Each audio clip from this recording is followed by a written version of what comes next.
prove you're a hobbyist. Because an organization, when they see your CV, it's great that you've got experience. It's great if you volunteered to a place. What they really cared about was if you'd gone home and set up your own network and your own virtual labs, and you tinkered with stuff and you did things in your own time to figure out, I just like it. How do I do this well? They're always going to take you because you're naturally passionate and you're not just ticking a box.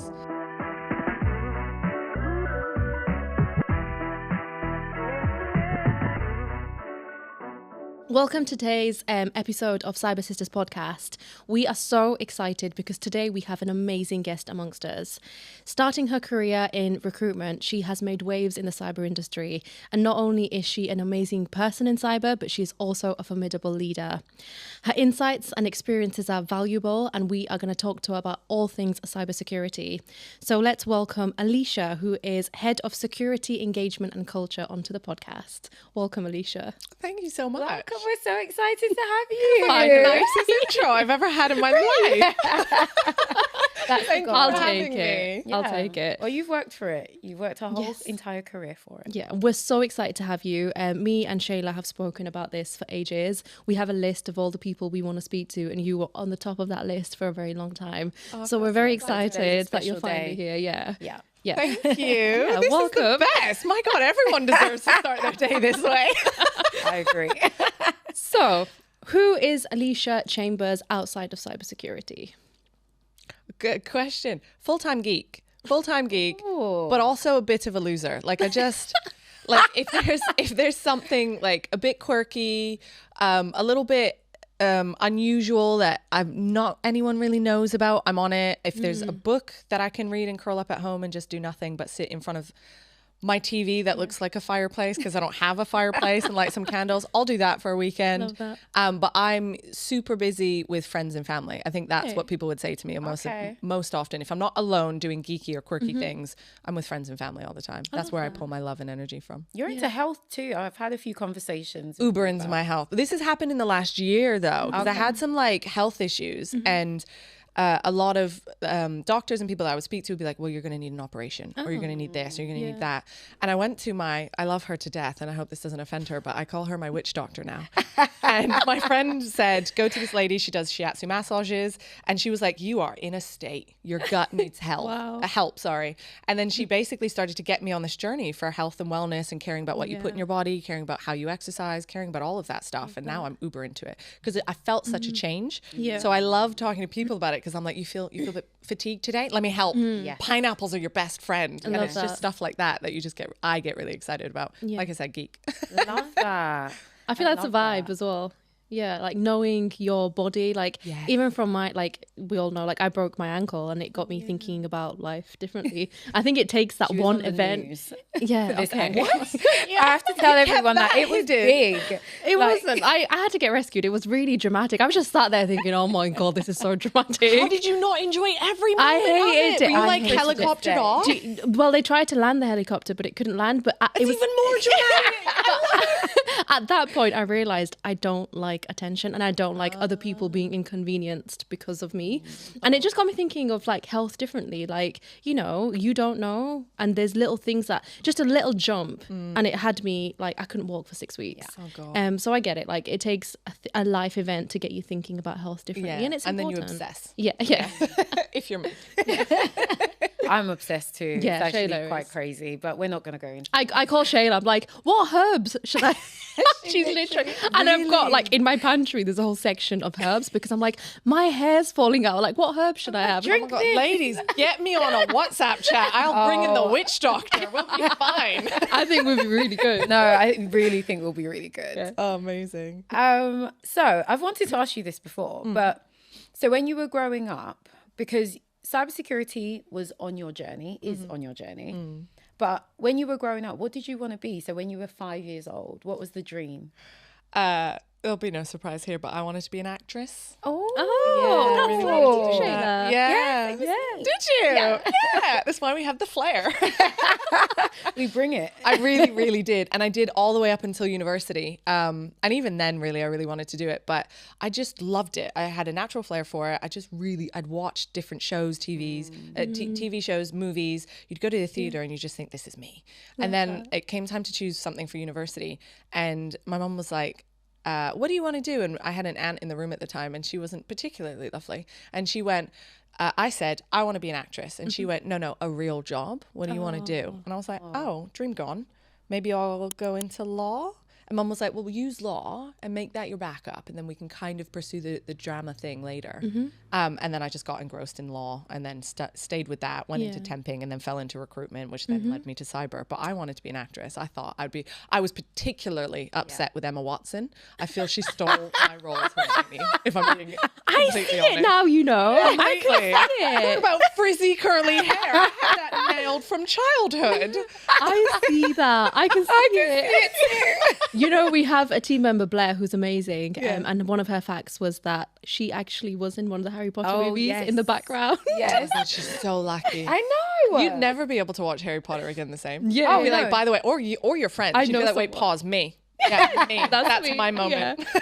But yes, I bring it up at every opportunity we can, like we just did. It's our claim to fame. Yeah, our friend was in a Harry Potter. Which film?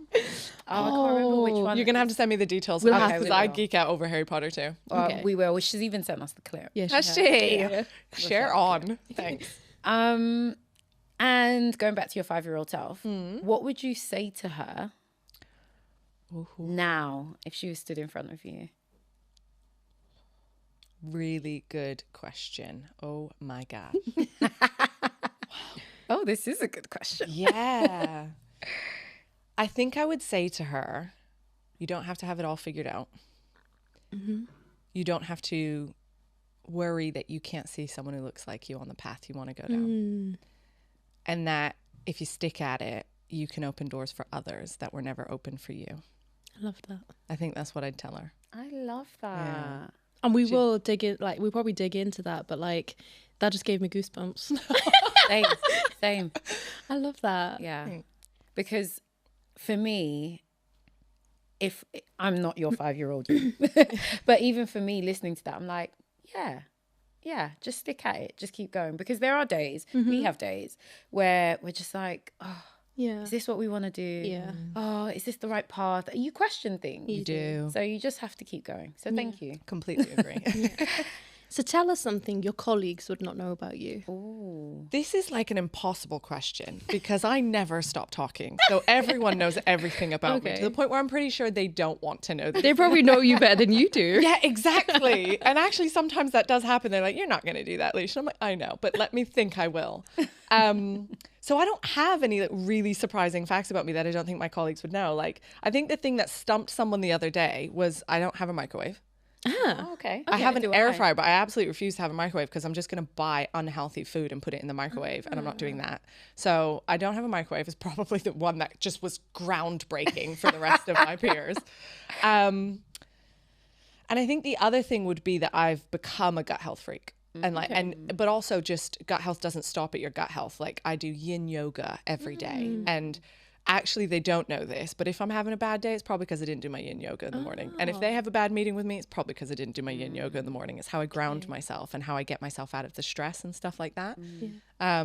Those would probably do that at home by yourself? I do it at home. Oh, yeah. wow. So I have an app. It's called Down Dog. Okay. I got it in lockdown, and it was just the most amazing thing because everyone went a little bit mad in lockdown. And me and my brother, who's like 5'11", way taller than me. I'm a little midget running next to him, and he runs with the longest legs, and I couldn't keep up. So I said, right, here's the thing. I'll run with you if you yoga with me. So we got into this together, and he continued to run and I continued to yoga.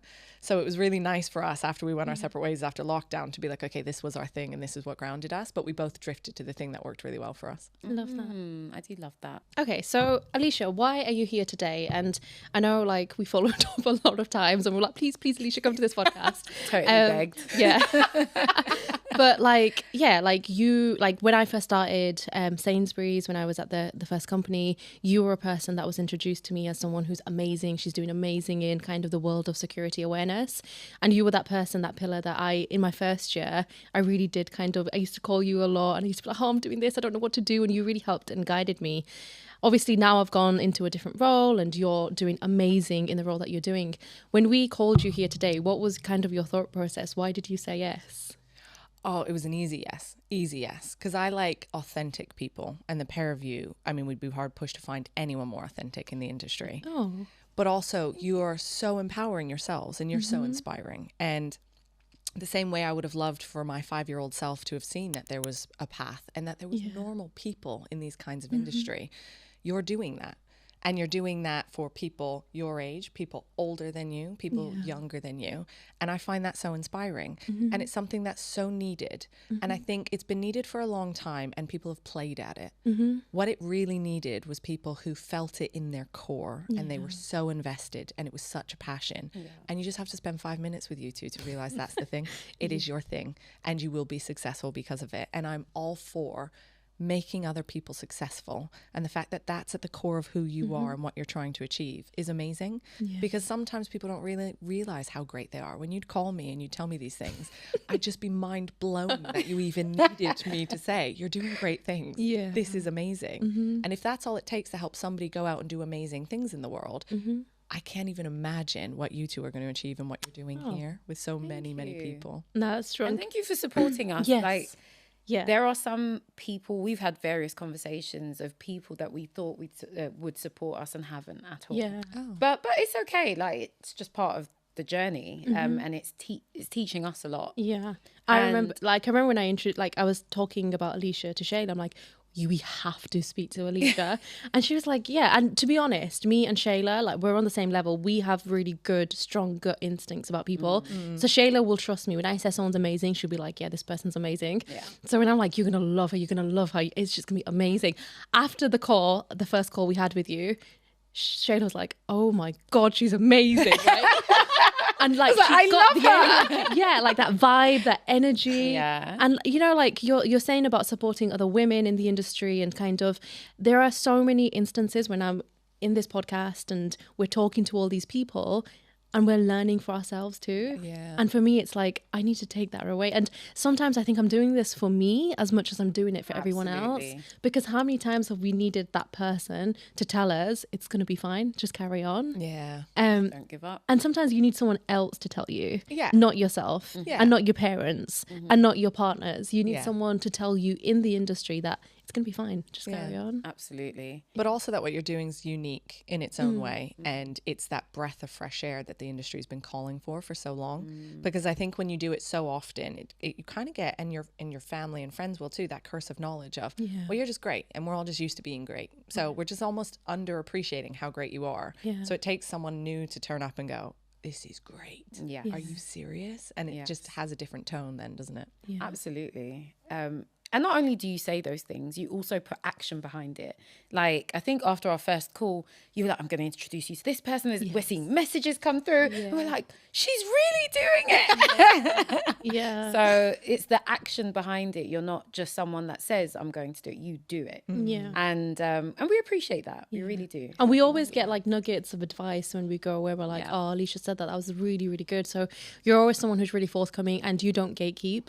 And that's a thing in this industry, right? It really is a thing in this industry. You do not gatekeep. We've met some gatekeepers. Really? We're going to, that's a different conversation off camera. I think we've all met some of them. I guess we know you're in cyber today, but tell us a little bit about your journey and how you've ended up where you are today. Yeah, it's a really interesting one because I think I surprise everyone when I come out with it, because I'd gone on this journey where I was going to have a real job and I was going to go be a lawyer. And I left after my degree and I just realized how much money you got to put into this, how much time you got to put into this. And there was only 2 areas of law that really, really fascinated me, like really had my heart: criminal law and family law. Both of which I think would have destroyed me, because I'm so passionate about things that I'd have either taken it home and cried about it every night, or I'd have myself become an offender of some sort because someone I hated got off. So I just decided it wasn't the career path for me.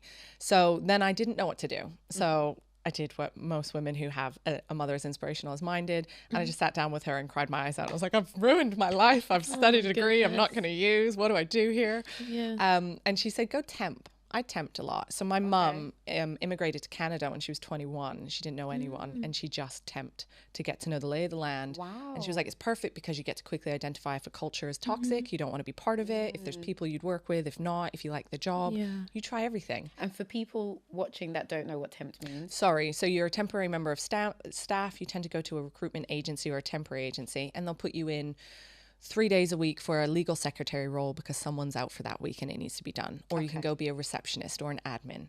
Or you can do lots of different types of roles. But those were the roles that I went in for because I was a fast little Speedy Gonzalez typer.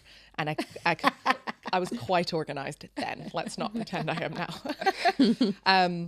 So I went to a temping agency and they sent me all around the houses, and I ended up at a recruitment agency. And the recruitment agency was really good fun because there was 2 other admin girls that were my age, and they just had one hell of a time. They really loved their job. And the recruitment side, they did legal, they did defense, they did like engineering, mechanical, and they did software and tech. So I stuck around there, and then they ended up making me perm. And I remember thinking, well, this could be the life for me. And then I realized really quickly I was bored. I was endlessly bored. And my job was basically a recruiter would go take a CV, they drop it into my inbox, and I would perfect the CV. I'd perfect their send, we would call it, where they sold this person to the company and said, these are all the things that are amazing about them, and this is why you should hire them in this job. And I'd sit there and I'd think, I could write a better sell of this person just based off their CV. And you've actually been on a telephone interview with them. So how do I get into that?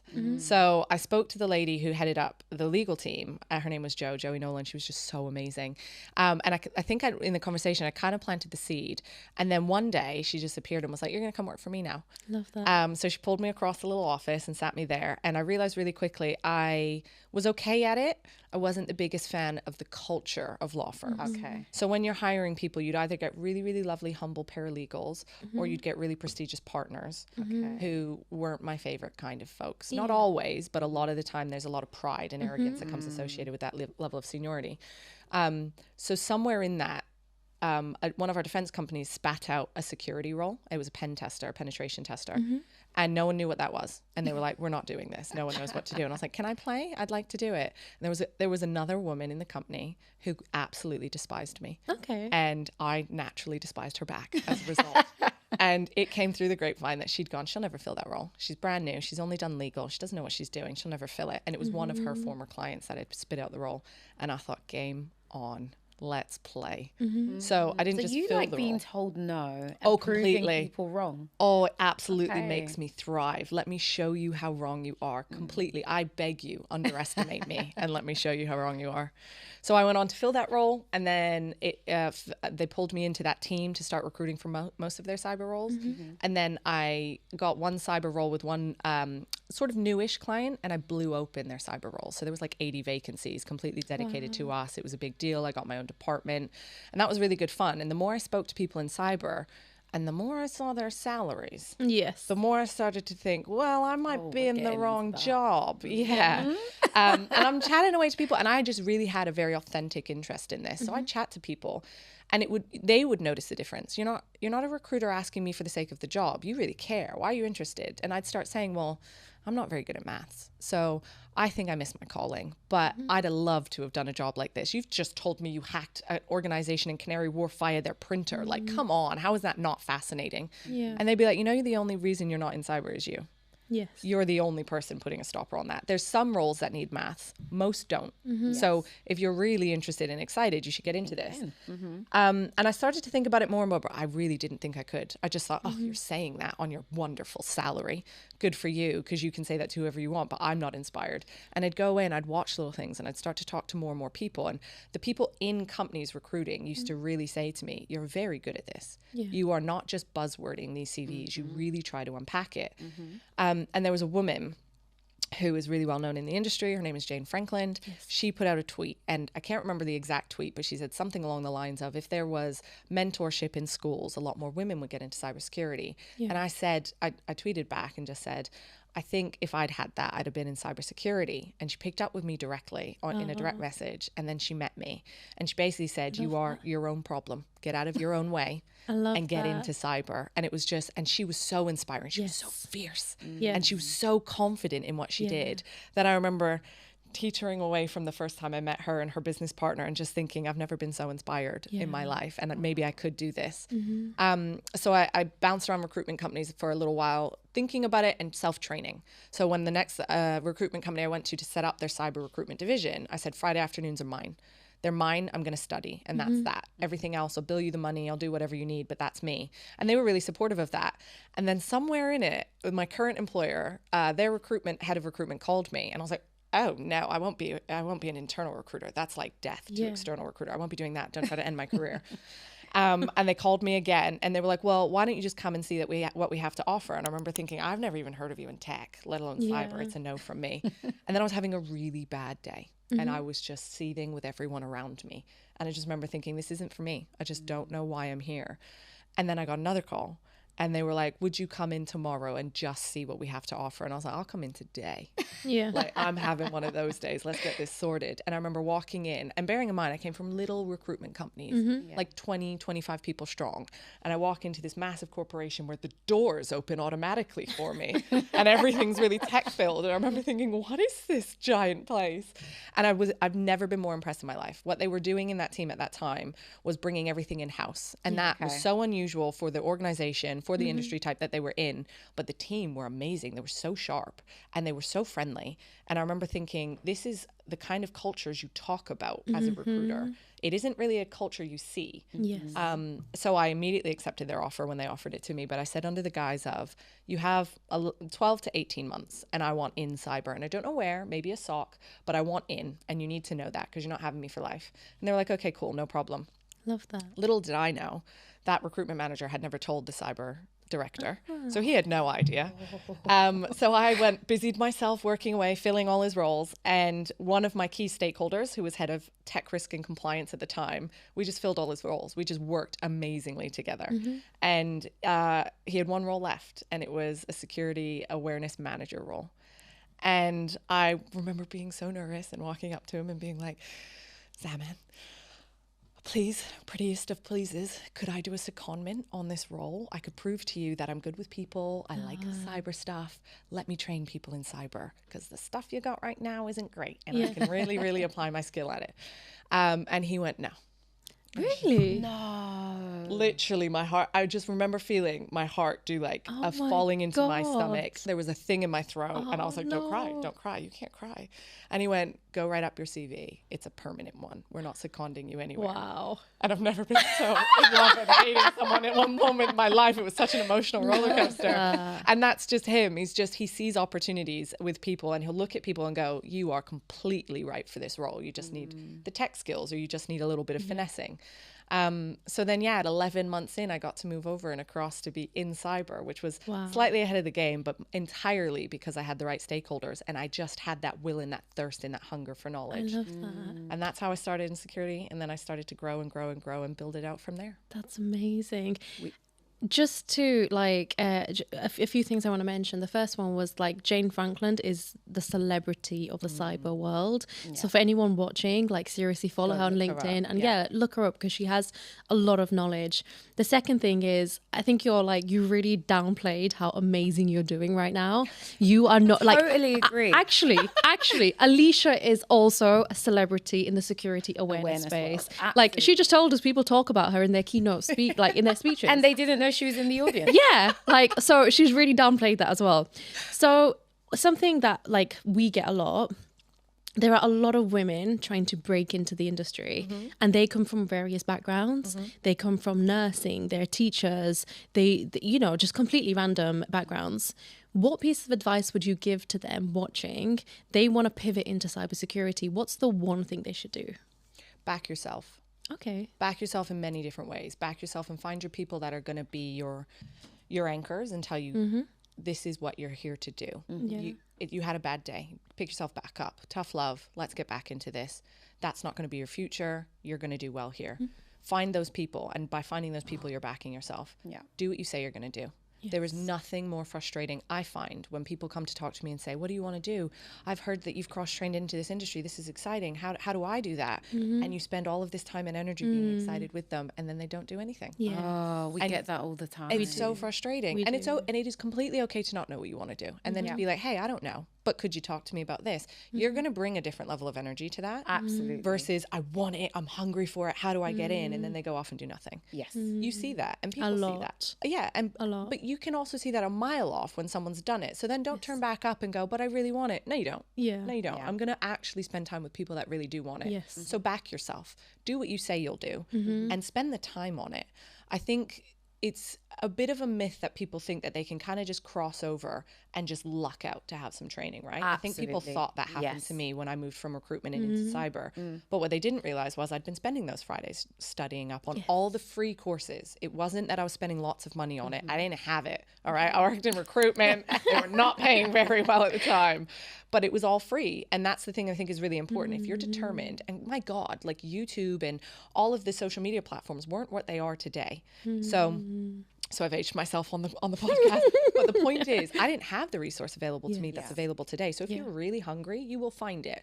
So don't make excuses. Back yourself. Say what you're going to do it. Study for it and prove to people, surprise them. And the advice I used to give to people in recruitment was prove you're a hobbyist. Because an organization, when they see your CV, it's great that you've got experience. It's great if you volunteered to a place. What they really cared about was if you'd gone home and set up your own network and your own virtual labs, and you tinkered with stuff and you did things in your own time to figure out, I just like it. How do I do this well? They're always going to take you because you're naturally passionate and you're not just ticking a box.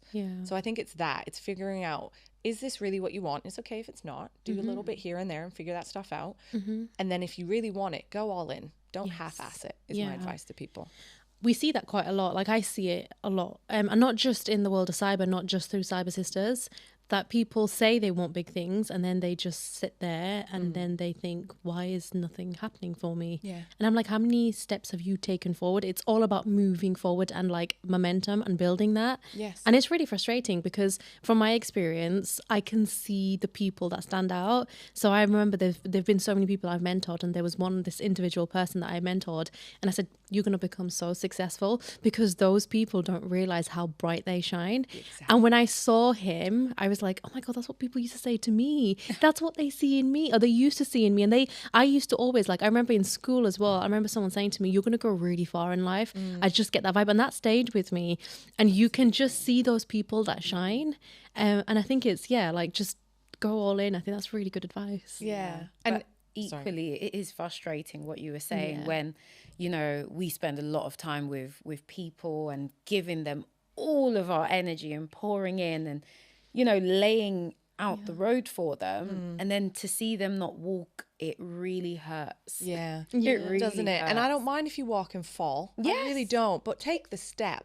Show me it mattered to you. Absolutely. And some of that is some people will just have a lot of self-doubt and self-talk, and they don't have the people that are going, you're a rising star. You're going to be great no matter where you are. And I have like this love for the underdog where I'm like, oh, are you just not doing it because your self-confidence is knocked? And then you almost invest more and more of your energy. And as I've gotten older, I've started to realize you do have to protect your energy. Absolutely. So I'll give you what I can, and now it's for you to show me whether you're going to do something with it. And even if you fall, I don't care. Try. And then I'll support you. But if you do nothing, you are your own worst enemy, like Jane told me at that point.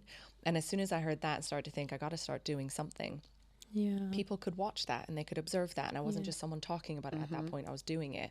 And I didn't realize how important that was for people to see. And I think that's really the talked about secret, isn't it? That you think that showing up and talking a good talk is really what people are looking for. The savvy people are watching your actions. Absolutely. And that needs to be talked about more. Absolutely. There are so many in our industry. How many times have we had this conversation? There are so many people that talk the talk. With scammers, I'm telling you. So many. It's a fitting industry to get into, I suppose. No, like, honestly, like, me and Shayla actually recently were like, how do people get away with it? How? Like, and this could be all the way up to like CISO level, Chief Information Security Officer, and you're It's like, scary. how did you get there? But it's also an opportunity, I think, because when people like those rising stars then come into this place, I feel like they change the energy, and then people are like, oh, like that's what it's supposed to be like, right? But yeah, I've noticed that in my career quite a bit, that people just talk. Like, I remember once I was on a placement at the BBC. And the first thing someone said to me was, fake it till you make it. And that person's now head of a department. And I'm like, are you just faking it? Like, how did you get there? Like, that is a good bit of advice. It is, but then you need to draw a line. Absolutely. You need to draw a line in the sand. Absolutely. Because there's something about the fake it till you make it. Because if you wear a mask long enough, you'll start to become the mask. So there's something to that. But you can't really fake it and then do nothing to back it. Absolutely. That's the thing, right? Because the reality is no one really knows what they're doing all the time. No. And you think when you're coming out of university and you're starting to work new in the environment in different corporations, everyone oh my God, they're so wise. They all know these things. And it isn't until you're then put in these positions where, like you were saying with someone that you were mentoring, you start to see how you thought in other people, and you start to realize you think I've got it together. I don't. I just happen to fall on my face enough times to give you this piece of advice and make sure that you now don't fall on your face. Exactly. You'll do it in a different way, but then you can use that advice for someone else. And that's the really fascinating thing, is to go, yes, wear that mask, but then do what you can to become that mask, and only wear the mask if it's what you want. Because otherwise it's going to drain you completely. And it's that conversation about, are you who you really are at work? And everyone's not 100%. Like I'm gonna have. We all have different masks, exactly. right? I speak a different language at home. Like it's different, but you do need to come to work, be authentic, and enjoy somewhat at the very minimum. Try and enjoy what you do. Because that's the only way that you're going to sustain that mask. Completely. There was a book that Shayla recommended. You probably read it. Fear the Fear and Do It Anyway. No. Alisha. Felt like a movie trailer. That was immense. You feel have to the fear and do it anyway. It I'm gonna is. send it to you. It's one of the best books I've ever read. It changed my life in like 2 weeks. And one of the things she said that I think was really profound to what you said is, show up at work like you matter. And you will see a huge difference in the quality of your life, just showing up like you actually matter, rather than just showing up and just doing a half-assed job and getting out again. And I think that really made me think of things really differently, where it's like, actually, how many times have I come to work and said, I matter, my opinion matters, my voice matters, and what I do also matters. And it just changes the way you look at things. And I thought it was really good. That's super powerful. I have a question for you. And it's just come because, like, just reflecting on what you said. You said, like, at the early stages of your career, you loved a challenge. You were like, oh, you said, no, I'm going to prove you wrong. Yeah. Where did that come from? Because a lot of people starting off in their career, they don't have that. So a lot of therapy has helped me to see that how I grew up. When my parents got divorced, my father wasn't the nicest guy.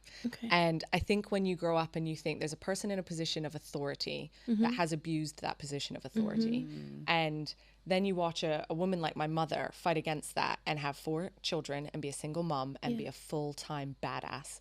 And you're so inspired by that. And then you see people who actually in every walk of life, they're abusing their authority in some way, shape or form. And it's that. It's where I want you to underestimate me and think I can't do this thing, because if my own father felt like I couldn't do a thing, I proved him wrong. I'll prove you wrong. You fear not. And I think the reason I talk about that much more openly now is because I think we all think, oh God, if I don't have the perfect background and the perfect family and I don't come from a place of privilege, no one's going to accept me into their circle. Well, one, I didn't ask, I'm coming in. But 2, I might not like your circle, so I'm going to go over here and set up my own circle. Set up my own circle. But I think a lot of that stemmed from, and I didn't really know it, I just knew, and a big part of what I've always fought for is justice. And I feel like if somebody speaks against me in a way that I would never speak against them, there's an injustice done there, and that really triggers me. And then for other people, when I see it happen to them, my friends will always say, it's got nothing to do with you, Leash. Why are you getting involved? I'm like, because it's not fair.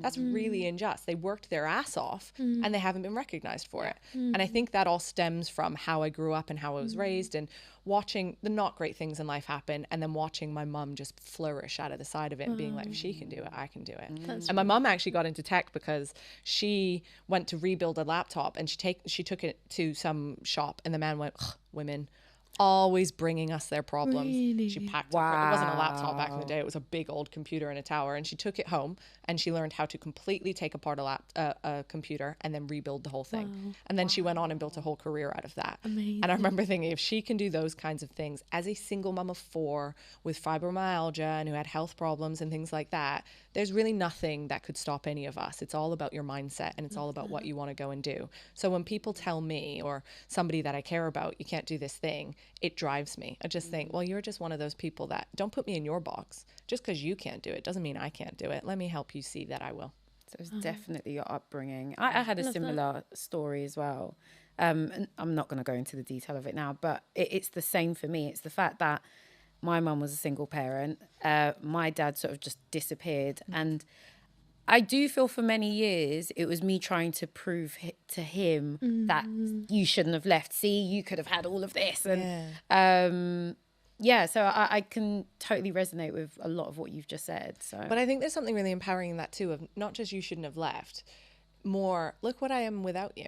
Yeah, absolutely. You didn't contribute to any of this, and I'm this wonderful human being, and I'm powerful, and I'm busting open doors, and I'm achieving things that you could have never dreamed of. So maybe I was better without you. Oh, 100%. And there's power in that too. I think in my younger days it was a completely different view. Now I look at it and I'm like, I've done really well. Oh, yeah. And you've done amazing. I'm really happy with where I am, actually. And like when I look at Shayla, I'm just like, wow. Like, you're honestly, both of you, I'm looking at both of you. And we're looking at you in awe as well.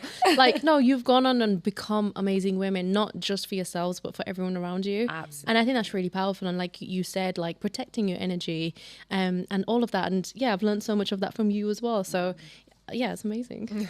Quite inspiring. Love that for a Friday. That's how we end our Fridays. Yes. So for a lot of our viewers, they're not going to understand what you do day to day. So you're in a senior role. You're dealing. In fact, I won't talk for you. Tell us what you do day to day. So that's a good question. I manage a team of fantastic people, and the core of our job is to manage human risk. And for those who aren't, it's a newer term, so those who aren't familiar with it, it's a really fancy way of saying, at our core, we help people to do their job securely in every walk of their job. So if you are somebody who doesn't have access to emails or systems, but maybe you're on one of our shop floors or something like that, we're going to help you understand physical security elements and also how to make sure that people aren't walking into back offices they shouldn't be. And if you're somebody who's developing software, we're going to help you understand how to code securely, or we're going to help you exploit code or exploit vulnerabilities in code so that you can understand how easy it is to do to your code if you're not doing it that appropriately. If you're managing projects, we're going to help you understand why it's important to carve out the time to look at making sure it's secure and clearing down a security backlog and things of that nature. And it's trying to help everyone feel as safe online as as empowered to be safe online as they do when they walk out of their house and they lock their door and they get in their car and they put on the seatbelt. And that's the nitty gritty of it. It's really figuring out in very wonderful and creative ways, how do we help you feel as comfortable online as you do day to day? And it doesn't matter if you're somebody that was basically born with a phone in your hand or somebody who really technology was very late development in your life and you're not so comfortable with it. The idea is we care about you as a person and you're valuable. So let's figure out how to make you continue to feel valuable, but continue to feel safe in what you're doing day to day. I've spoken to many people in awareness and no one's ever described it in such a clear and concise way. Yeah. So I really appreciate that. Yeah. And I guess in more detail about what you do, now we know high level. Let's go into what does a day in the life of Alisha looks like? You get up in the morning, what happens? So I tend to get up about 5. If I'm feeling lazy, I'll snooze until 10 past. Till 10 past. And then if I go past that, the whole world suffers, I promise you. So then I'll get up and I make myself a herbal tea. So it's either a peppermint or it's an energy tea drink. And I will then do some yoga. I'll do yoga for half an hour. And it's yin yoga specifically. Please, for the love of God, don't put me into one of those cardio type yogas first thing in the morning. I need to relax. I need to feel zen. It's very meditative as well. And then I tend to read. So my morning time is really where I'll do personal development for work. Okay.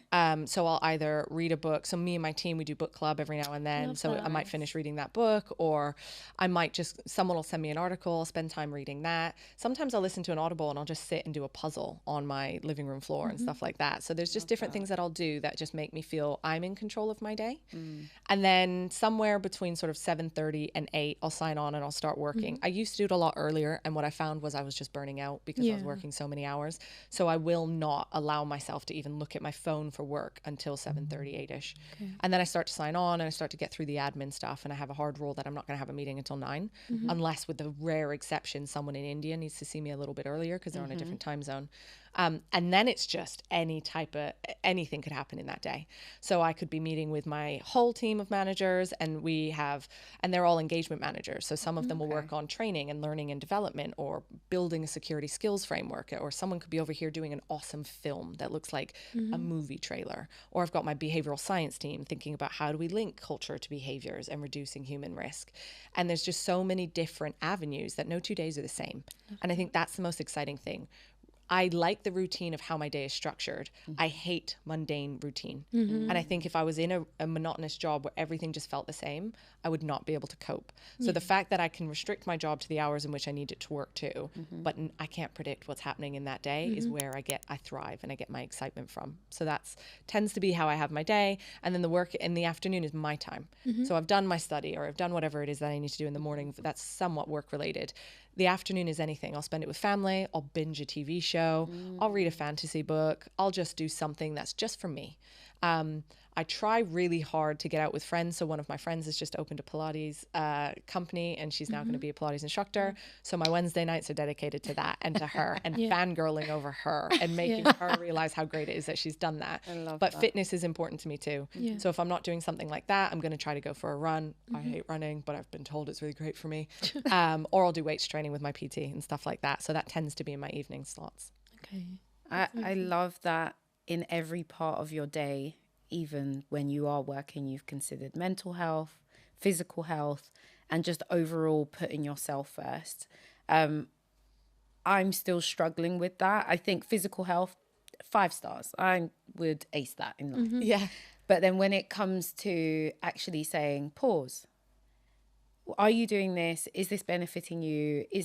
I just think more people would benefit from having a day and having a job that allows them to be a better version of themselves. So I really appreciate that.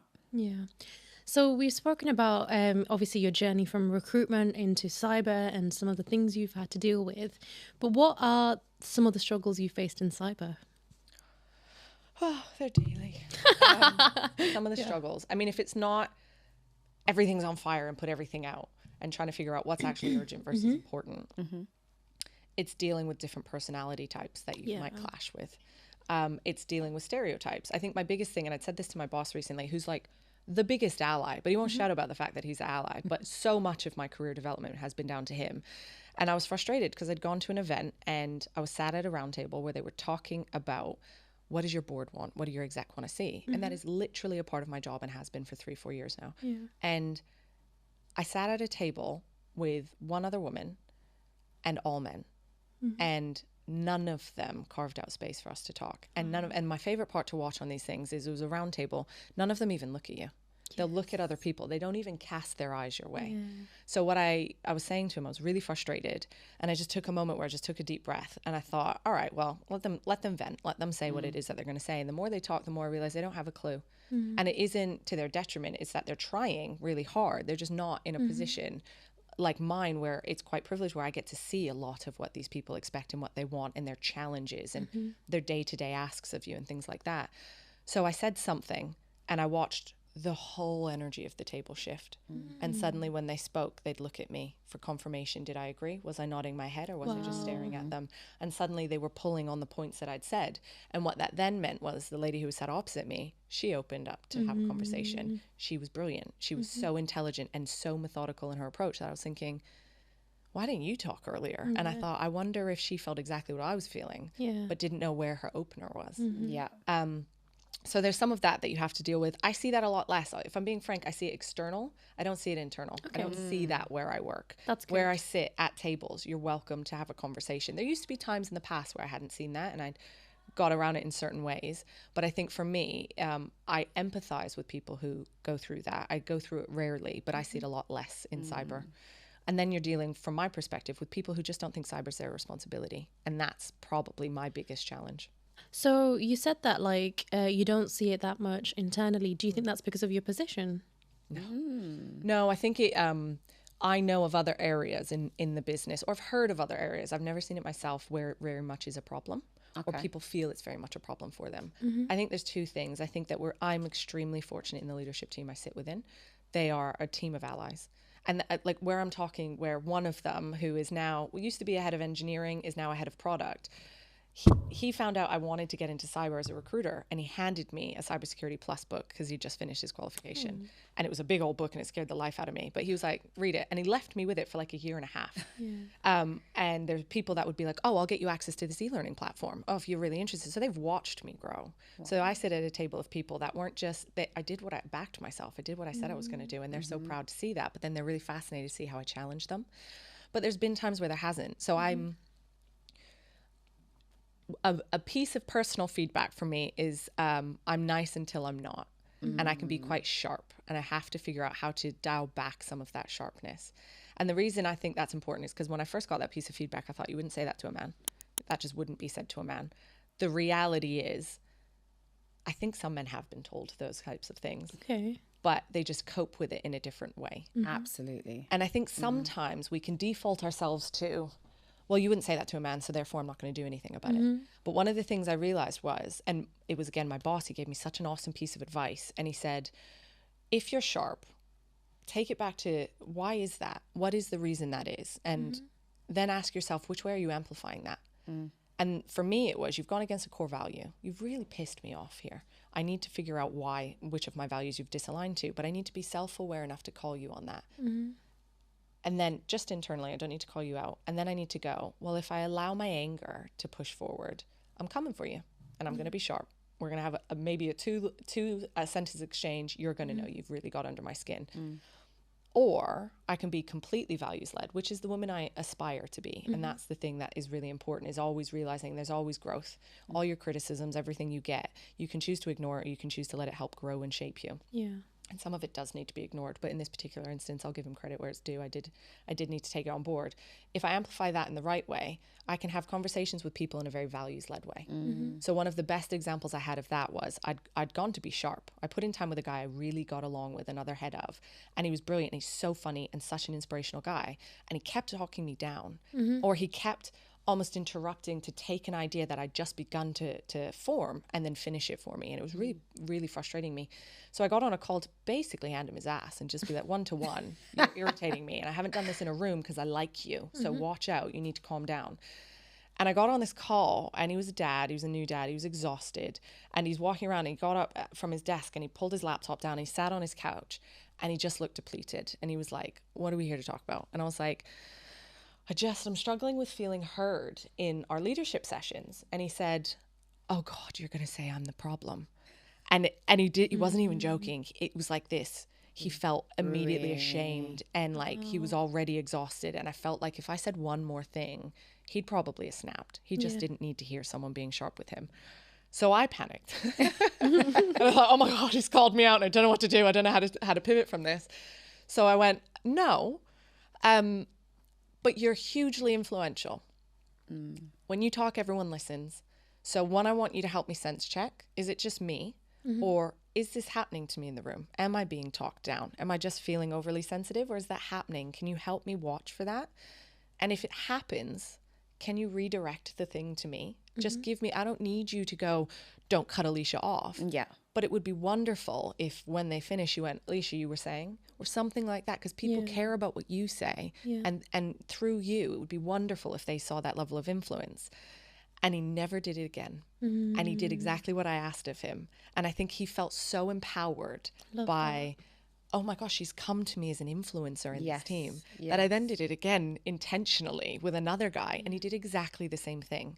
And I think there's a really different way to approach, you've really annoyed me and here's why, and you're so stereotypically a man at a man's table and you're not allowing me to talk, when the reality is there's not really any malice with any of them. What I found out a couple of years later was he struggled to feel heard. And he struggled to feel like his point was getting across. So everyone's fighting their own battle. And we can jump to a conclusion of, you're fighting a battle against me because of my gender. But that's not really the case. He had no idea he was cutting me off. And actually, he was probably cutting off other people. But I was just hyper aware of when he cut me off. Then when I did it with the other individual, he took that to the extreme. We'd be on calls with completely different departments. And he'd message me on Teams and be like, he just took your idea. He took it. I just watched him take it. Give me a second. I'll throw the ball back to you. And you just think, wow, there's such a different, non-sharp, values-led way here that I can approach this and really help someone feel like an ally. And I think that's what I don't see so much, but what I'm trying and aspiring to do more of. I don't need to be sharp with you. You're fighting a battle I don't know anything about. And you've probably felt down and in some way, shape or form, like you're not measuring up, or imposter syndrome to some degree. You've probably felt that in your own ways. Yeah. So I'm not going to come at you that way. I'm going to come at you as a person, because I mess things up. And sometimes I say things and think, oh, I shouldn't have said it that way, or I wish I wasn't so sharp. And I'd love it if someone gave me the benefit of the doubt. So why not treat people the way I want to be treated and the way that I know they'd like to be treated? And that creates a really different response from people. Yeah. Sounds like you've done a lot of healing, learning throughout your career, because everything you're saying, it's values led, but it's also very empathetic, which I think our careers and industries sometimes don't allow you to do as well as you could do. And I think as a woman, sometimes I feel like I'm too empathetic. And it helps me in some situations, and sometimes it doesn't. I think it's great to know when, like yourself, when to be sharp and when not to be. And what I've heard there you say is, I build allies. I don't build enemies, which I think a lot of people could take a leaf out of your book. I've also built enemies, so don't do that. It's not worth it, mostly when I was in recruitment. But it's short-sighted, and like a conversation we were talking about earlier, it'll come back and bite you in the ass. Yeah. It will. Yeah. But yeah, allies definitely do that. So we talked about gender. Now we're going to talk about ethnicity. We like to ask difficult questions. That's our platform. So do you feel being a white woman has helped you or shaped your career in any way? Yeah. So I would have said no a couple of years ago. Okay. But where I work, I was part of a lead of a DE&I NWT. And there was a phenomenal head of product, and she was a Black woman. And she was so powerful in everything that she said. I loved her. It's just that person, you meet them, instant. I'm so inspired by you, and you're so much fun.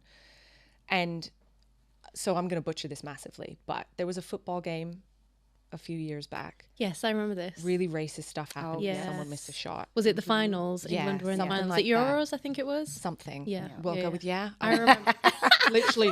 But this was the hard part, right? I was so aloof to all of it because I'm not into sports at all. So I feel like I just, anything that happens, I don't know about. Yeah. So this had happened, Yeah. and she'd got up on this session in front of all of us as not just the leads, the whole NW team. There's about 60 people on this call, and this level of vulnerability I will always praise her for.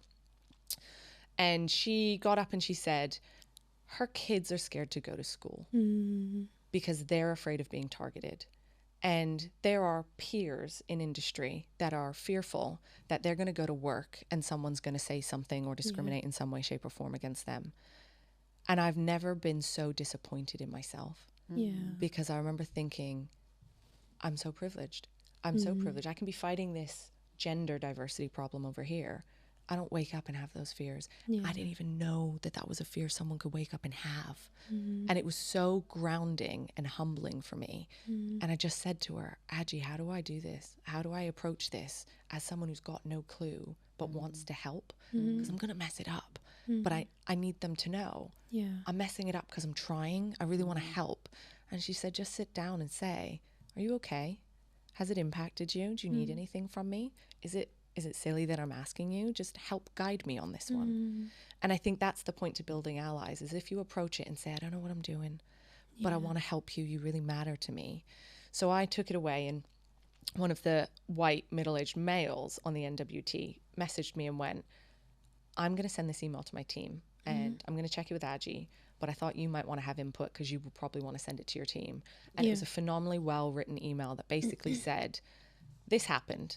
Have you asked your team about it? Have you opened the floor to tell them they're important and that they're valuable to you and that you're there if you want to talk to them? Because no one should be afraid to turn up as who they are. And I was so inspired that he wanted to use his voice in that way, because often I'd have gone, does he even really care about women in the team? So for him to have 2 counts of, I'm privileged in ways I never imagined here, was really inspiring to watch. And then I thought, wow, I am in this position of privilege and I have to figure out how to use it more to the advantage of others. Because to that point, I wasn't fighting that battle until I'd heard about it then. And now I'm trying to get significantly more in touch with it. Because I have my own battles, but I'm very aware that they're probably not as steep as someone else's. Or they could be. It's just different battles. Yeah. Different mountains. So talking about privilege, and the thing I learn is that like appearance can also be considered as privilege, and we get this a lot. So like this might be uncomfortable, so just bear with.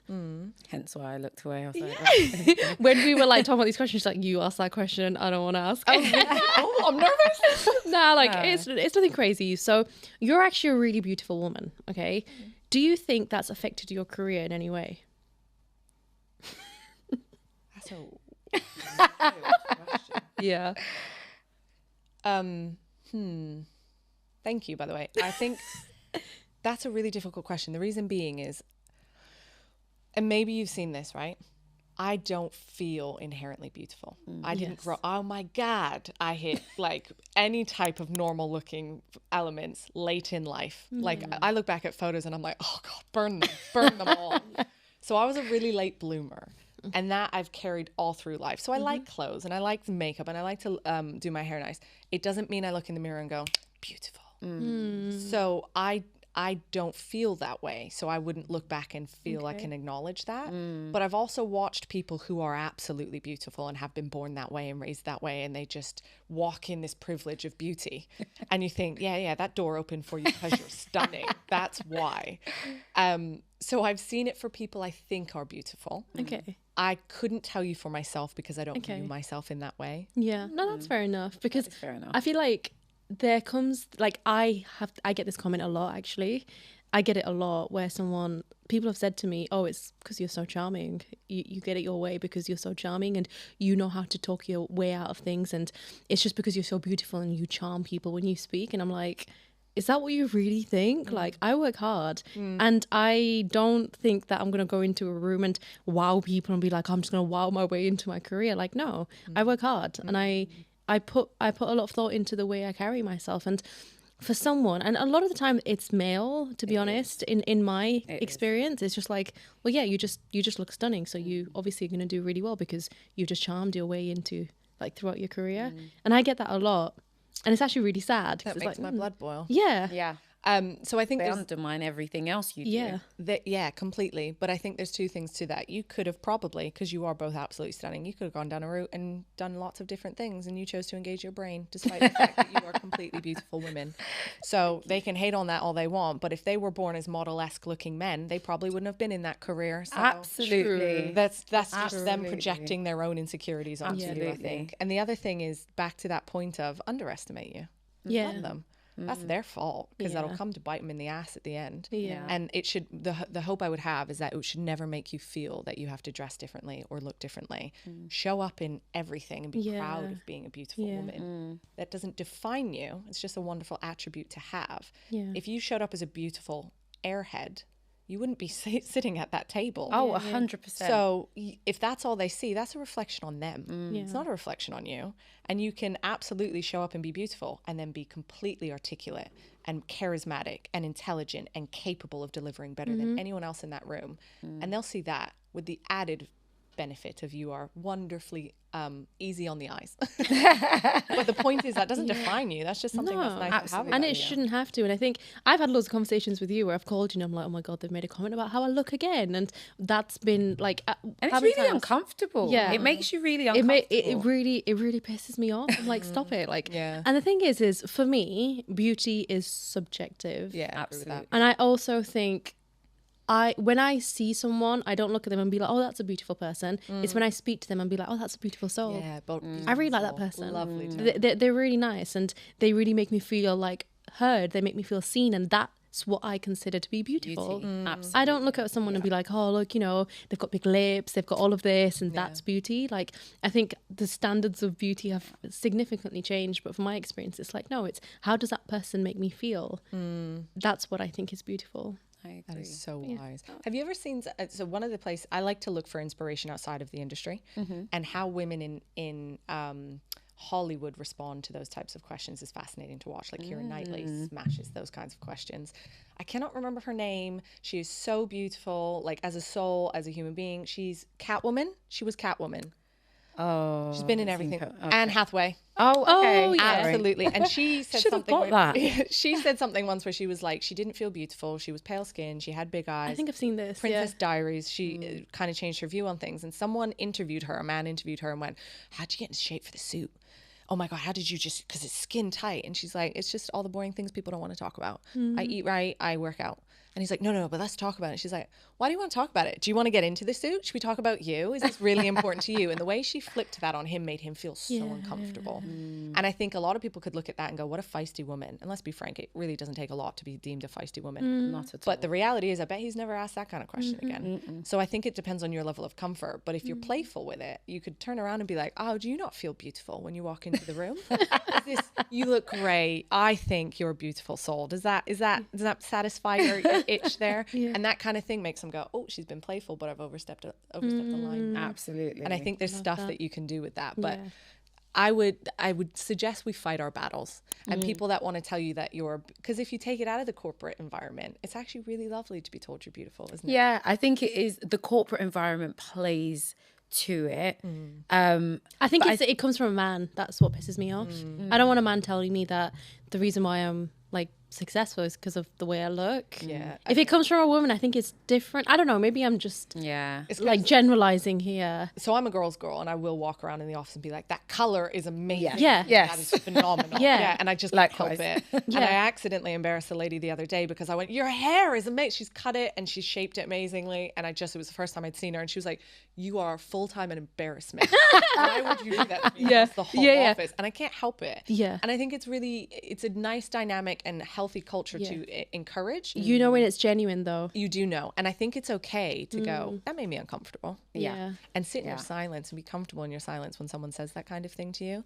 Because the thing that I have found in my journey to dial it back from sharpness is it is okay to tell people how you feel. Yeah. Oh, absolutely. And the more they are to told learn that, the more you break open a door for someone else. Oh, that made Roha feel uncomfortable. I won't do it to Shayla. Yeah. Do you know what I've also found is that the people who are making these comments are actually not very liked as people. Yeah. Because I always talk about this, but I remember once I went into the office and I work remote, so I don't really go into the office. And I just thought, I'm going to wear a red blazer today. You know, I'm going to feel powerful. And I was on a call with a guy, and the first thing he did was, wow. He was like, you're going out today. You look beautiful. You look stunning. And I just thought, like, what an arsehole. Like why? He just said something so nice. Like, I know. But like, my immediate was like, arsehole. But then afterwards, I was like, oh my, why is he like that? Why is he like that? A few months later, I realised everyone hates him. Oh, really? They don't like him. They just think he's just got a gob on him. And, you know, and I just thought, you know what? Like, there's no point holding this against you. No one likes you. And it kind of just validates how you feel. But I've realised that the people who've always made me feel like that are people who, like you said, they probably have their own battles. Yeah, absolutely. Yeah. 100%. The only reason I don't like it, just to close on this topic, but the only reason I don't like it is because after you've told me, something about my appearance or whatever, I then have to work with you like you've not said anything. Or when you do certain things, I have to think, is it because of what he said? Is it just a friendly hug? Is it just and I'm like, I don't want to have these thoughts. I just want to be me. Yeah, I see. I don't want to be uncomfortable at work. I get that. So yeah, I think that I've been quite lucky. It hasn't happened like in an uncomfortable way in a very long time. But I think in my younger days, I had a few of those. Like I remember I went to a meeting once, and first time I was like 22 or something. I was really young. Get to the meeting, and the guy's shaking my hand, but he doesn't let go. Oh, no. We just stood there like this. And then he's telling me how amazing my dress was. And God, I never went back. I hope he looks back and cringes at him. I hope he looks back and cringes doesn't, at that. though, but He like, didn't let go. We literally just interesting. stood there for a good 5 felt like a minute. Like the longest minute of your life. And I went home and I said, I'm never going back. I don't there. blame you. I don't blame you. Yeah, I think there's so- definitely something to that, because I think, and again, this is some of my naivety, because everyone, because I've had it in my office where someone will go, "You look great." Like yesterday, I was wearing a dress, and it was a brand new dress, and I had to go for a round table dinner, and I didn't have anything to wear, so I was like, "Oh, I'll wear that." That's had the tag on in the closet for ages, and it annoyed me because I quite like to be able to roll my sleeves up and stuff, and it had the little button things, and they kept catching on everything, and it was annoying me, and I was like, "I hate this dress. It's really irritating me," and blah blah blah. And he was like, "Well, it looks great if it's any consolation." And it was just from a genuine, you're having a frustrated day. I want you to know it's worthwhile. And then give it to a secondhand shop. So I have this really lovely team of allies that I don't get to see much of that. I did in recruitment. Oh my God. I can imagine as well. Yeah. And that's, I think, where I get that sharpness of I really naturally want to be that really nice, friendly woman who empowers everyone and makes everyone feel comfortable. But I've been made to feel uncomfortable, and it probably stems from the childhood, but I'll make you uncomfortable if you make me uncomfortable. Yeah. Or if I watch you make another woman or another person at the table feel uncomfortable, let's play. Yeah. I appreciate that. So we've touched on it, and you did talk about kind of like your day in the life of, and you know, how you like what you do in a day. I see a lot of people struggle with this in the industry. This isn't just women. I see a lot of people struggle with this, and this is the everyone talks about it, work-life balance. Okay, and I think since COVID, people work from home a lot more. Yeah. It's changed. It's blurred the boundaries a little bit, like what's work and what's home. And you're in a leadership position, so you're probably quite busy. How do you find that balance? By falling into imbalances quite regularly, and then being reminded as you start to look for balance, you start to realize when you're teetering too far one way or the other. I went on a phenomenal talk last year, and it was by one of our directors in Reward, I think, and she talked about burnout. She talked about burnout to the extent that impacted her husband, it impacted her daughter. It was horrible, and it wasn't just her. Like, she just told you the most vulnerable story ever, and she kept apologizing at the start, but for a position of privilege that she'd come from. Like, she had parents that were still married, she'd gone to Cambridge, she'd had a really lovely upbringing, and then she just told you this horrific story of burnout, and everyone in the room was like, not a dry eye in the house. And then she brought it back and she said, "So I have non-negotiables." And she's a director of a FTSE 250 company, and she's going, "I can count on one hand the amount of times I've worked a weekend, and every weeknight, I will have at least 3 times in the week dinner with my family. And I finish early on a Thursday so I can go play in the orchestra because it helps me understand how to feel as part of a community. I will not start my day job until I go for a walk in the woods with my dog." I have non-negotiables. And it felt so empowering to watch a woman in a position of power have non-negotiables. And I think as women, we've always been taught to just get along, just do more, just don't make a fuss. So when you go, no, and I read a wonderful book called How Women Rise by Sally Helgeson, and I always want to call him Marshall Mathers. That. I've still got that. It isn't. Yeah, it's a fantastic book, and I'm sorry, Marshall, I forgot your surname. I'm sorry. But it's a fantastic book, and it helps you to understand it's okay to say no. It is okay. It's empowering to say no, and it isn't a failure. And I read that like 5 times when I read that sentence and thought, we feel no is a failure. And that is so true. So to not just say no, but have non-negotiables is really important. And it is true that it isn't just women. So there's a guy on my team that is just the friendliest guy you'll ever meet in your whole entire life. And he cares so much about others that sometimes he forgets to fill his own cup. But one of his non-negotiables is his daughter does gymnastics on a Wednesday, so he will not work late on a Wednesday. And there's more of that, I think, is needed. And you have to have a list of your non-negotiables, and then you have to have an anchor. Are you going to hold each other to account for breaking one of your non-negotiables? Are you going to rush someone out the door because they're working late on that Wednesday? It's that kind of not being in it alone and understanding yourself well enough and exploring with yourself well enough to figure out, okay, well, I got to ramp this up. So now I'm going to dial it back next week and figuring those parts out.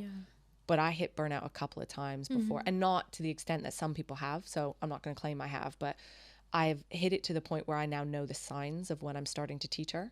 And sometimes it's as simple as take a long weekend and shut off. Just tell your team you're not free, and you'll come back and the world's not on fire. Absolutely. And that's really important. I always say that to people in my team and even my line manager now.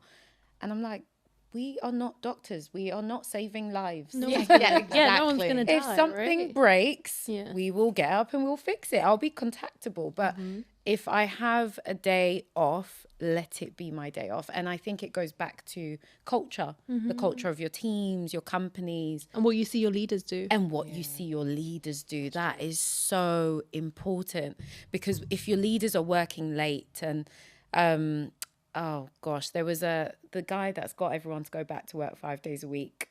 What's that finance company? Oh, I don't even acknowledge. JP Morgan. JP Morgan. Oh.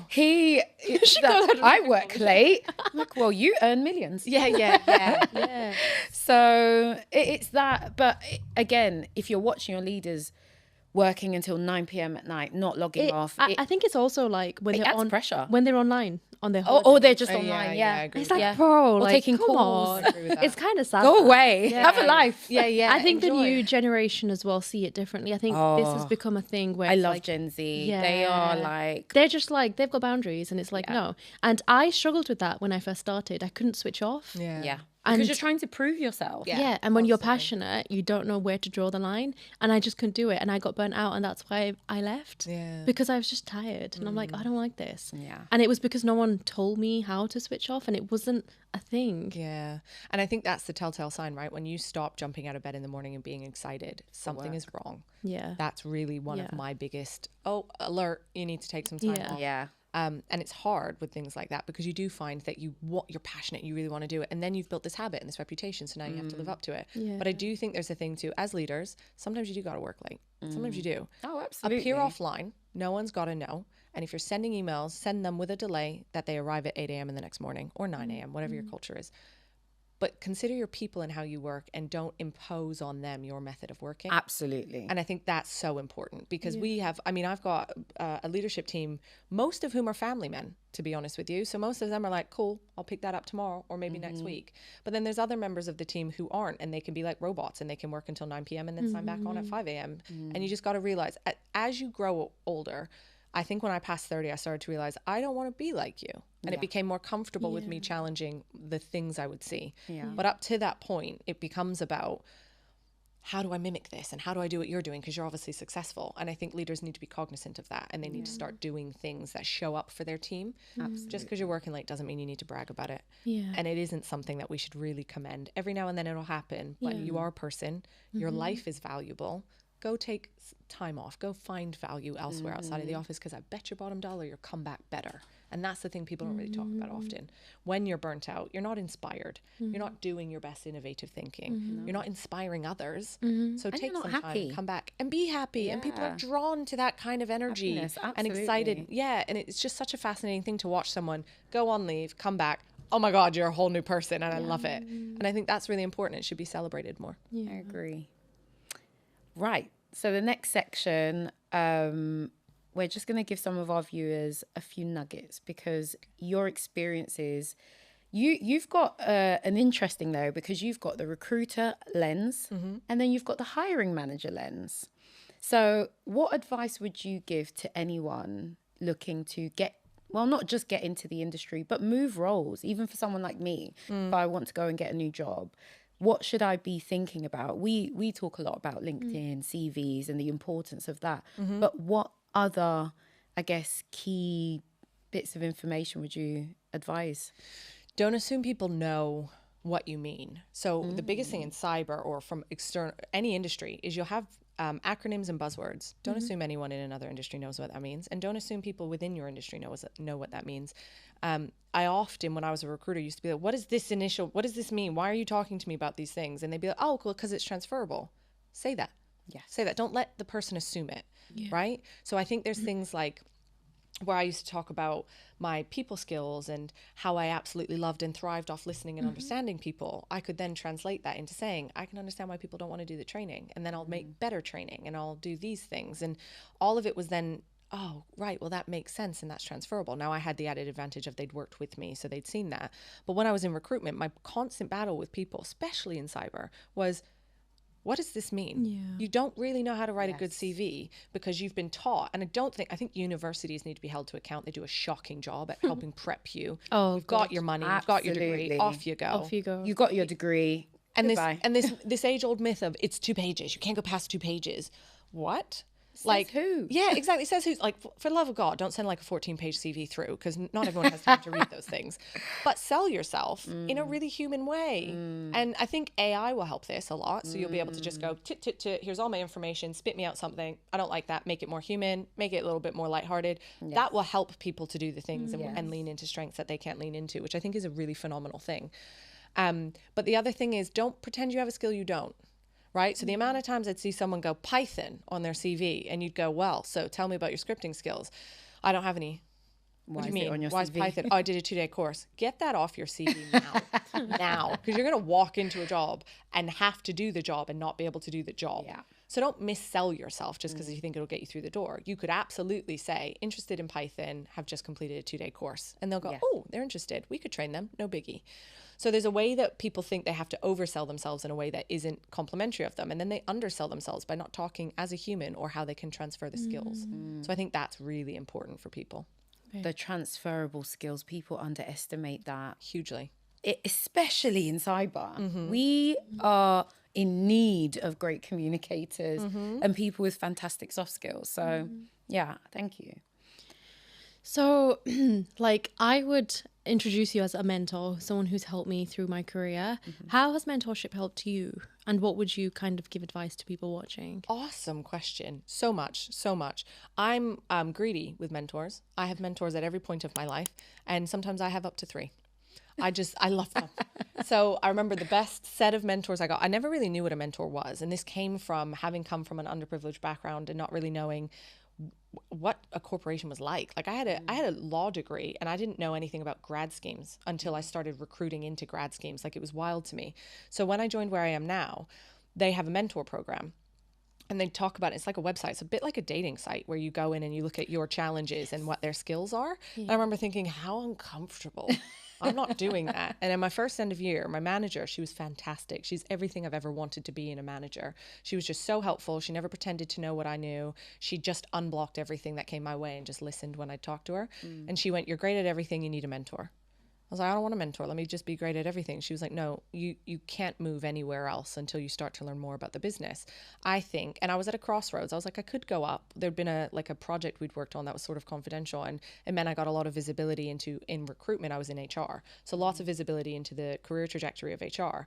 And I think I could have done it. I don't think I'd have loved it, but I was like, I'm at a crossroads. Do I just keep going down an HR route, but come out of recruitment and go somewhere else? Or do I go down to cyber?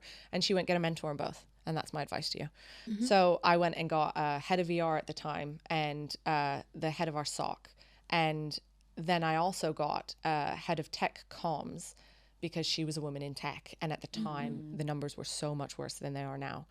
And I had all 3 of them. And I had the head of ER tell me what was going on there. But really quickly, I realized I don't want HR. I don't want this role. I want cyber, but I still want you in my life. So how can you tell me how to deal with things that are going on? Because I'm still coming from this sharp background. And where I work is really fluffy and really friendly and values led. And they don't really like it when I get sharp. So then what happened was he'd go, there's merit in when you can be sharp. Make that very few and far between. Use it as a bit of a parachute. But really be comfortable talking about how you feel. And he'd really help me find confidence in my own voice. And then I'd go into cyber and I'd be taught all of what was going on in our SOC in that period of time. And I'd just be fascinated and hungry for the knowledge. So by the time I was ready to go into that role, I knew so much about the actual industry and the team and what their challenges were because I'd been talking about it. And then Jess Schaffner was the lady who was the head of tech comms, who was just such an inspiration and always will be to me because she introduced me to this concept of swanning, which was you just look regal and calm above water and you're paddling your little feet like crazy beneath them. And that was her to a T. She was so graceful and she was so articulate and she was so confident and capable, but she was so busy all of the time. And she really helped me understand there'll be expectations of you as a woman that will feel unfair and there'll be different ways that you can approach it. But the reality is never lose sight of who you are and never lose sight of how great you are. And she was just fantastic at doing those things. So I've had different sets of mentors since, but I think those are the 3 that really stand out to me because they were so diverse and they all served a completely different purpose. And none of them are my mentors today. We're all, I'd say all still good friends, but there's a point in time where you really need your mentors and you really have to lean into them. And one of the mentors, the head of ER, Pete Hodgson, and then selfishly he left to go be a director at another organization. How dare he? But he gave me a piece of advice that I find I use religiously with other people, which is never ever run away from what you don't like. Run towards what you love. And that was just the best piece of advice I'd ever been given. So now I use it a lot with people who turn up and go, I'm having a bad day, thinking about leaving the job. Maybe I'll go here. And I'm like, do you love that? I don't know. Well, if you just don't like this, don't run from it into something else you may not like. Find the thing you're going to love. And it's really powerful, really simple, but powerful. Love that. Certifications. What's your views on certifications when you're hiring people? I think they're a necessary evil. I think that people put way too much clout behind them. Way too much. There's people who are really highly qualified that I wouldn't work with. I just don't think they have any common sense, let alone logic or capability to do things. And then there's people who aren't qualified who are absolutely phenomenal at what they do. And I would probably send those people off to get qualified so they can tick that box, and their career opportunities are never going to close those doors on them because they don't have the certs. They're a necessary evil. I think we put way too much emphasis on them. Agreed. And it isn't the be all and end all. But if you're going to try to prove to people that you care about what you're doing and it's important to you to be industry recognized, the certs are there and you should be trying to get some. I don't think you should look at that and go, oh, this person's got that cert, therefore I'm going to hire them, over the person who doesn't have a cert but is a bit of a hobbyist and really enjoys the things that they're doing. And I think I found quite often in recruitment, I remember once having a CV when I was in recruitment and all they listed was their certs and every buzzword running. And they got to the first interview stage and bombed. They were absolutely horrific. The feedback on them was like character assassination to the point where I was like, could you give me like 3 nice things to say? Because this I can't do. It's so bad. And they were basically like, tell them to stop pursuing certs and start pursuing personal development. Yeah. And that was really fascinating to me. But yeah, so I'm not a huge fan of them. I think that they tick a box and I think it's necessary to do. I actually am a huge fan of the learning up to the point of the cert, but then it becomes about how do you apply that in role? And it's really easy to not. Yeah. And I think that's important to remember too. Absolutely. So everyone talks about money, right? Cyber, money, there's a lot of money. We love a good money conversation. Yeah. Are you motivated by money? And do you think it's wrong to be motivated by money? No. I mean, yes, I'm motivated by money. No, it's not. It's not wrong to be motivated. So I had another really good mentor once. I used to call him Uncle Nath. He was lovely. And he said, money, power, influence. Those are the 3 things that people tend to drift towards. And me and him went back and forth, and he then agreed learning is also very, very, very important. And I think the thing is if whatever your motivation is, try to remember these elements in a role. And if you can have 1 or 2 of them, great. If you're having none of them, run for the hills. But actually then remember which one is most important to you. Money's really important to me for a couple of reasons.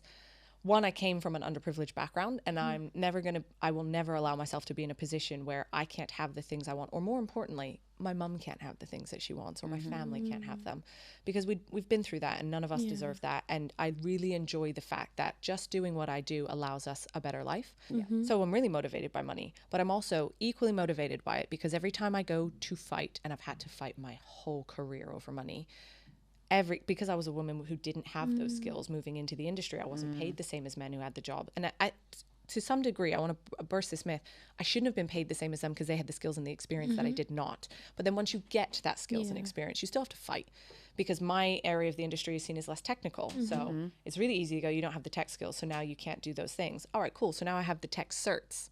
Now tell me I'm not technical. So there's things like that I think are really important and really something that we should think about, because I've then opened doors for others in my company who can come in on way higher salaries than I would have been able to come in at that level because I fought that battle. So it's not just important to me. I think it's important for the industry, because every time you use your voice, you're using your voice for someone who doesn't have a voice. Absolutely. I love that. It's really powerful. Quickly, just on that, because a lot of people are afraid to go in and ask for more. How do you kick off that conversation? The last time I did it, I didn't think, I was surprised. I was really surprised. So it was when I'd got my last promotion, and I wasn't overly excited about it. And I was surprised I didn't get, and it was just a miscommunication. Like, I'd gone off to climb mountains in a foreign country, and he'd not asked me what I wanted if I got the job. So he just made it a punt, and it was 20 grand lower than what I wanted. So he told me it and thought I'd be elated. And I went, well, that's low. And I just couldn't even hide it. And he went, oh, whoa. All right. And then he tried to explain, and he tried to soften the blow and stuff. And I was like, I'd have taken 20 grand more. what are we going to do about this? And he was like, well, we can't do anything about this now. And I was like, that's not an option. So what are we going to do about this? And he was like, well, leave it with me. It's been signed, sealed, and delivered. And I've had to go up to my CTO, because the thing I had to, and he was right. The thing I had to remember was there's never been a role like mine in my team, in our company. I'm literally setting that standard, which is fun and terrifying at the same time. But he was like, we've got it signed up all the way to the CTO. Like, this is important. But we can't just go back and go, oh, she's not so happy. Can we have a bump? So I'm going to need you to absolutely smash this year and then smash the year after that. And we're going to get you what you want. But I need you to prove we undervalued her at that rate. And it was a frustrating conversation for me. Yeah. But the reality was, I love my job. I'm learning daily. I love the people I get to be around. And I've got an ally fighting my corner regularly. So it's almost like you're being paid to love life whilst you're then getting... having a battle fought for you in the background to get more pay. So I'm quite blunt in how I do those things, and there's probably much better ways to approach it. So I wouldn't necessarily say that whenever anyone's ever offered something, they look them dead in the eye and go, that's low. That's probably not the way to do it. But I think you have to be comfortable. And there's Never Split the Difference by Chris Voss is a great book that was recommended to me by Ben Donaldson. Great book, highly recommend it. There's a specific area, like chapter of that book or subsection that talks about salary negotiation. Oh, that's good. And I wish I'd read that when I had that. So yeah, definitely something I would recommend. That's good. Oh, okay. Good. Okay, so we will begin to wrap up, but we'll just go through kind of humor-based, kind of scenario-based questions, and then we'll wrap up. So, oh God, this is the danger zone when you get my humor out. Okay. So let's start with the this or that's. Okay, we'll do this or that. The easy ones. Okay. So, toxic workplace with a good salary or friendly working environment with a low salary? Friendly working environment. Okay. Yeah, I'll take that cut, and then I'll build up my salary later. I like that. Okay. Red wedding dress or white wedding dress? Red. I'm too pale for white. Okay. Love that. Zara or ASOS? ASOS. Okay. Toxic male boss or toxic female boss? Toxic male boss. All right, I'll pick the same. I'd so pick the same. I've had both. And yeah, I've never, ever been able to cope with a toxic female boss. It's just a different level of toxicity. Okay. So there's one which I think I'm already going to know the answer to, but like cyber recruitment. Cyber. No shade recruitment. You got me where I needed, but no cyber. Okay, and for kind of the humor-based questions, like when I reached out to you and I told you about Cyber Sisters, what did you really think? Did you think, oh my God, this name is cringe? Like, what did you really think? Just be honest. So two things. You're here now. I thought about time someone's bringing this element to the industry. And then do you remember in the Hunger Games when she has that scene at the very beginning where she steps forward and she's like, I volunteer. Yes. Yeah, that. Like, finally, what do you need? How can I help? This is amazing. Like, it was so exciting. And then talking to you both for the first time, it was such an exciting experience. I was buzzing after it. Yeah. We were buzzing after it. Yeah, we were. And then we're seeing Alisha's name pop up on LinkedIn. Speak to these people, speak to those people. I was like, she cares. She actually cares. No, it was great. No, I'm so pleased we did this. We bought you some flowers to say thank you. Oh, thank you so much. Thank you so much. Oh, they're so beautiful. No, it's just a plant. I can keep them alive. Yes. They're even better flowers. Yes. Thank you so much. No, Alisha, honestly, thank you so much for coming today. I think I've learned a lot. I know the viewers would have learned a lot, but I've learned a lot. And I feel like the thing that I love about you is that every time I speak to you, I learn something new. Absolutely. And that is amazing. So honestly, thank you so much for taking out the time. And yeah, like we're really excited that you're on this journey with us. I think that's the best thing. I think when we talk about Alisha, we're like, yes, we've got Alisha. She's going to be on our side. Exactly. We actually describe you as someone who's going to be on our side. Yes. Yeah, we'll talk about that off camera, but in many ways, we just know that we're just happy to have you on board with us. And the plant also was specially chosen because it's one that you can keep and you can grow and you can water whilst you work with us and we can watch it grow. Oh, I love that. That is so emotional. Thank you. And listen, thank you for having me, but thank you for doing what you're doing, because it isn't just me, it's everyone in the industry is going to see so much fruitfulness come from this. And it's because you two had the confidence and just the inspiration to do what you wanted to do. And I think just by watching you, you're going to find that you have a whole bunch of people out there completely inspired and driven to excel in what they're doing just by watching or interacting with you. So thank you. Thank you. Oh.